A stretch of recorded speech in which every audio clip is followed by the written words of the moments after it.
Child support is always a very touchy issue. People don't necessarily understand the child support issue, and they always want to commingle child support with parenting time. And that's really not the way the court system views the two. In Arizona, we have the Arizona Child Support Guidelines, and that sets forth a basic model of what we're going to look at and how it's going to affect what the child is going to live under and what the court deems appropriate. We're going to take all of these numbers together and we're going to put them into this system, into this calculator, and from that we're going to determine what the child's standard of living should be. If you go before the judge and you hand them your pay stub or you hand them facts and circumstances, that's what you're going to get.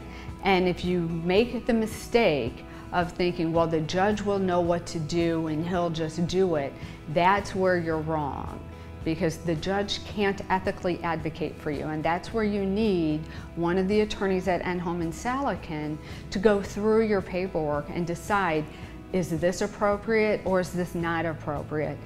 If you have a child support issue, give us a call at Enholm and Salekin for a free consultation so we can review your documentation.